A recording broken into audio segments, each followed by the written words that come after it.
ഇന്ന് ഞാനും എൻ്റെ ബഡിയും കൂടി ഒന്ന് ശംഖുമുഖം വരെ പോവാണ്.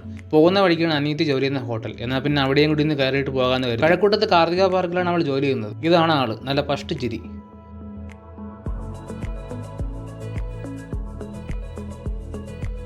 ഇവരുടെ വിചാരം ഇവിടാണ് ഇവിടുത്തെ മാനേജർ എന്നാണ്. കുറച്ചു നേരം അവിടെ ഇരുന്നപ്പോഴേക്കും പൂള് കാണിച്ചു തരാമെന്ന് പറഞ്ഞ് അവിടെ നമ്മളെ വിളിച്ചുകൊണ്ട് പോയി.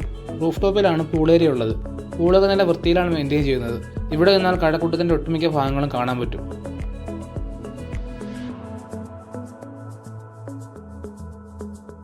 പിന്നെ പോയത് അവിടുത്തെ മെയിൻ റെസ്റ്റോറൻറ്റിലേക്കാണ്. ഇത് കൂടാതെ ഒരു ബാർ റെസ്റ്റോറൻറ്റും കൂടി ഉണ്ട് അവിടെ. അതൊക്കെ കണ്ട് തിരിച്ച് ലോബിയിലെത്തിയപ്പോഴേക്കും നമുക്കുള്ള ചായ ഇവിടെ ഇരിപ്പുണ്ടായിരുന്നു. വീട്ടിൽ വെച്ച് ഒരു ഗ്ലാസ് വെള്ളം വെച്ചപ്പോൾ തരാത്തവളാണ് ഈ ചായ ഒഴിച്ചു തരുന്നത്. അത് പഞ്ചസാര ഇട്ട് കലക്കി.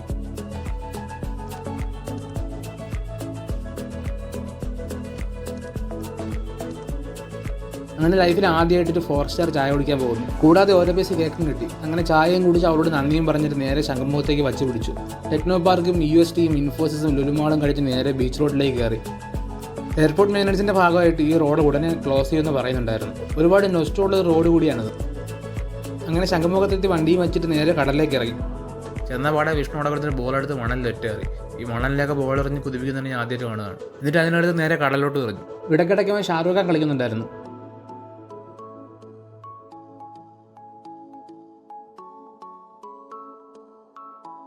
അവധി ദിവസം ആയതുകൊണ്ട് തന്നെ നല്ല തിരക്കായിരുന്നു. കൂടാതെ ഒരുപാട് കച്ചവടക്കാരുണ്ടായിരുന്നു അവിടെ. നമ്മൾ പോയി ഒരു ഐസ്ക്രീം മേടിച്ചിട്ട് നേരെ സൺസെറ്റ് കാണാൻ വേണ്ടി പോയിരുന്നു. അല്ലെങ്കിൽ ഈ കടലിലെ സൺസെറ്റ് കാണാൻ പ്രത്യേക ഭംഗിയാണ്. പക്ഷേ ഇടയ്ക്ക് ഭയങ്കര നശിപ്പിച്ചത്. അങ്ങനെ കുറച്ച് നേരം അവിടെ ഇരുന്നിട്ട് നേരെ നമ്മൾ ലുലുമാളിലേക്ക് വന്നു. പാർക്കിങ്ങിൽ പോയി ടോക്കൺ കൊടുത്ത് അകത്ത് കയറിയപ്പോഴത്തേക്ക് വണ്ടി വയ്ക്കാൻ പോയ സ്ഥലമില്ല. അകത്ത് കയറിയപ്പോൾ അതിലും വലിയ തിരക്ക്. നേരെ കണക്റ്റിലൊന്ന് പോയി അവിടേക്കൊന്ന് കറങ്ങി കുറച്ച് പർച്ചേസിങ് ഇറങ്ങിയപ്പോഴത്തേക്ക് സമയം 9:30 മണിയായി. ഇത് നേരെ വീട്ടിലേക്ക്. അപ്പോൾ അടുത്തൊരു വീഡിയോ കാണാം. Bye bye.